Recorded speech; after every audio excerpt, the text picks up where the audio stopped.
Welcome back guys, syempre yung ating channel, PC Basic Tips yan. Kung gusto nyo ng mga basic tutorial, basic tips, subscribe ka na sa ating channel. Kahit pa basic lang yung ginagawa natin guys, siguradong makakatulong to sa inyo guys. Lalo na kung mga bago pa lang kayo nagtatayo ng computer shop, bago pa lang kayong mga printer, PC, ayan, subscribe na kayo sa ating channel kasi puro basic tutorial ginagawa natin at nagbibigay rin ako ng mga basic tips. Kaya kung nagsisimula ka ng computer shop at ala ka pang ganong alam sa mga basic na pagre-repair ng PC at printer guys, para sa inyo itong channel natin, okay? Nandito nga pala ako sa kwarto ng mga bata, ng dalawa kong anak. Ito yung PC ng isa kong anak. Tapos, ayun naman yung sa bunso ko. Ayan. Okay, yan ba gagawin natin ngayon guys? Ang gagawin natin, ituturo ko sa inyo guys kung ano yung basic na dapat gawin pag nakita nyo sa inyong computer na naka-install naman yung 16GB sa inyong PC pero 8GB lang yung usage. Yung 8GB lang yung gumagana, napapagana ng PC pero 16GB yung memory card na naka-install. 8GB lang yung usage niya guys.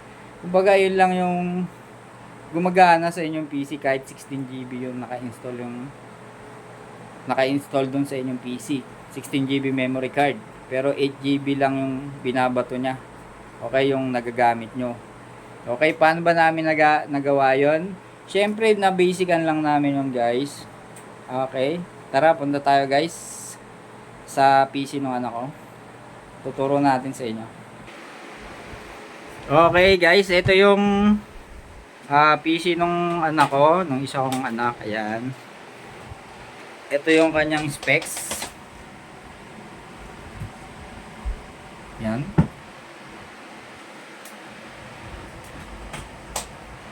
Tapos, ito yung sinasabi ko sa inyo guys. Itong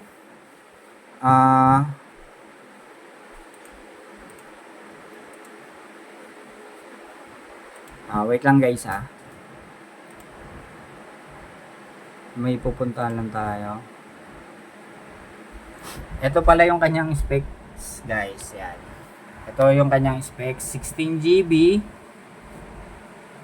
Ryzen 5 2606 core. 4GB yung kanyang graphic cards. Tapos 1TB yung kanyang storage.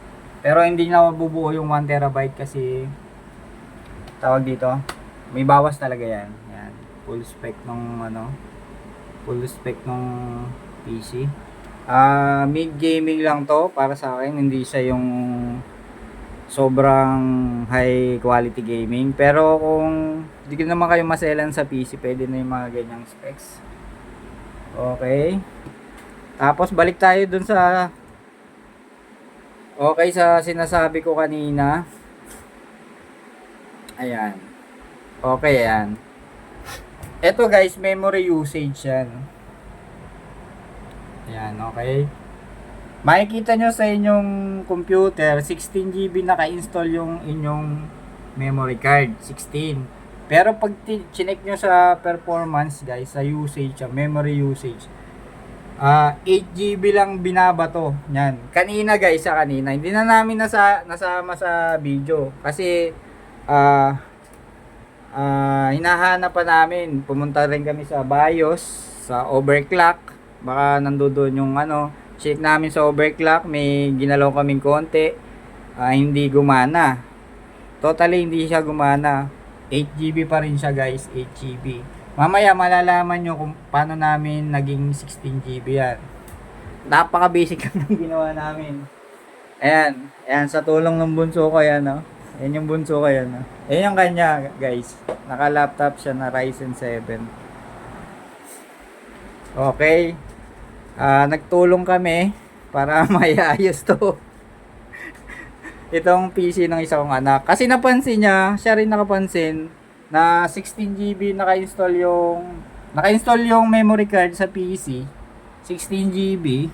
Pero nung chinek niya sa usage, memory usage, 8GB lang yung binabato. O kaya 8GB lang yung gumagana. Guys, half-half lang. Kaya medyo naglalag daw, medyo nag-ano sila eh. Na parang may problema sa PC. Okay. Ngayon, paano namin napa 16 GB yan? Guys, ito lang guys. Kung apat yung slot nyo, ayan, MSI mother, para sa mga MSI motherboard pala to guys, na apat yung slot. Ayan, nakikita nyo ba? Apat yung slot niyan. 1, 2, dito, 3 and 4. Ngayon guys, parang A1, B1, B2 yan eh. Parang ganun eh. Okay. Ang ginawa lang namin guys ay nilipat lang namin guys. Aray ko. Sakit. Sorry naman, tumama pa dito. Nilipat balik tayo guys. Nilipat lang namin guys doon sa first slot saka sa third slot.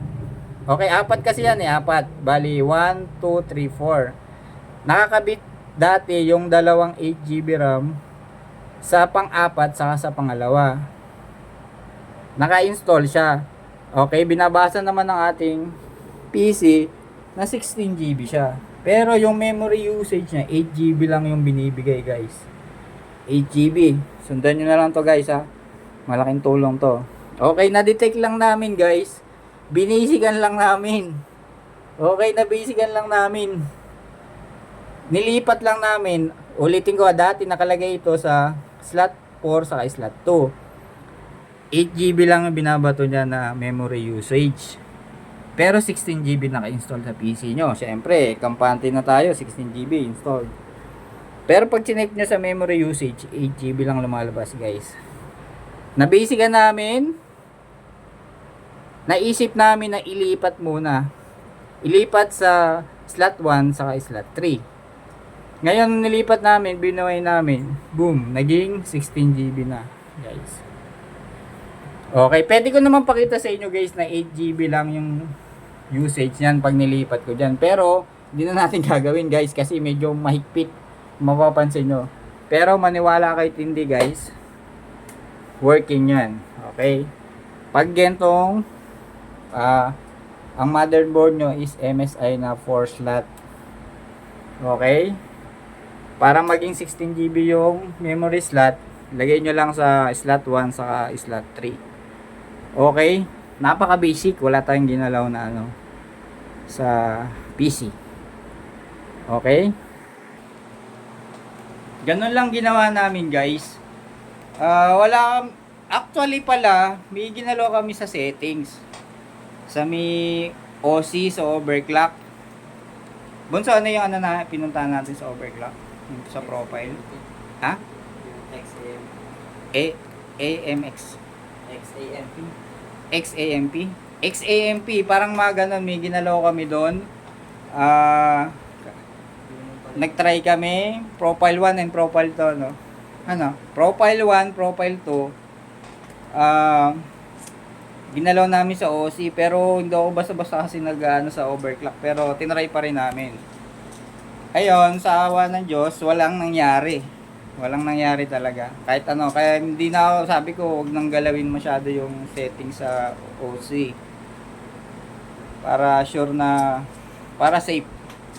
Okay, ngayon, kasi hindi normal guys na 16GB naka-install yung 16GB memory card naka-install sa inyong PC. Pero yung usage niya is 8GB lang, hindi normal yun guys. Mararamdaman nyo yun sa PC ba, parang biglang naglalag yan, diba, naglalag 16GB, pero yung laro mo hindi naman pang malakas, medyo parang naglalag. Kung medyo matagal ka na sa PC o medyo may alam ka na sa mga specs, mararamdaman mo yun guys. Mararamdaman nyo yun. Mararamdaman nyo na parang may mali. Pero pag chinek nyo yung system, naka-install 16GB. Pero pag naglalaro, medyo milag. Mararamdaman nyo yun guys. Alam nyo na yan, yung mga matagal na sa may PC. O may mga alam talaga, yung mga pro na may mali. Ngayon, ang gagawin nyo lang guys, pag check nyo lang lagi yung memory usage nyo. Kung balance ba sila, kung 16GB memory card naka-install sa PC nyo, check nyo lang kung 16GB din yan yung memory usage nyo. Ganon lang guys. Okay, ulitin ko sa may mga MSI motherboard na 4 yung slot. Huwag nyong ilalagay sa slot 2 saka slot 4 yung dalawang 8GB nyo memory card. Ilalagay nyo lagi sa slot 1 and 3 para kumpleto yung memory usage ng inyong PC. Okay guys? Yan. Ano yan, legit yan guys. Checkin nyo, totoo yan. Kasi yung laptop nung bunso is Ryzen 7 is 16GB din yung binabato niya na memory.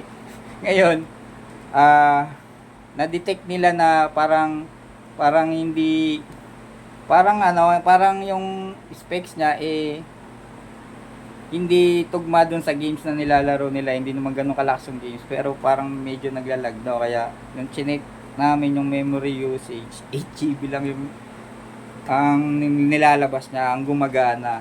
Yon. Okay? Guys, napaka-basic nito.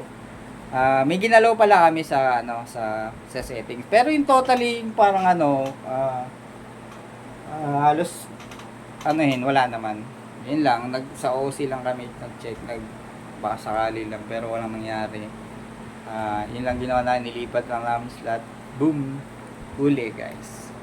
Kaya yan, sana naintindihan nyo, sana hindi kayo nalito. Ulit ko, mag-subscribe na kayo kung mga basic tips, basic tutorial na meron ako ay bibigay ko lahat sa inyo yan guys. Okay? Nakita mo naman, basic lang. Okay. Sayang kasi hindi namin napakita yung video kasi syempre, pag may mga ganun kasi, minsan naiisip ko parang pampagulo lang yun eh, di ba? Kaya hindi ko na sinasama minsan. Kaya minsan ginagawa namin on the point na yung gusto namin pag gumawa kami tutorial. Yun na kagad. Pero at least pag nangyari sa inyo yun, ganun lang gagawin nyo guys Ulitin ko, pag 16GB naka-install sa PC nyo o feeling nyo naglalag kahit hindi naman ganun kalakas yung games, check nyo yung memory usage guys. Huli yan. Makikita nyo yan guys. Pag nakita nung 8GB at 8GB lang memory usage ng inyong PC pero 16GB ang naka-install na memory card, lipat nyo lang. Kung nasa second and fourth yung inyong memory, lipat nyo lang sa first and third. Okay guys? Okay, abang-abang na lang ulit. Matutulog na tong mga anak ko. Okay guys. Maraming salamat.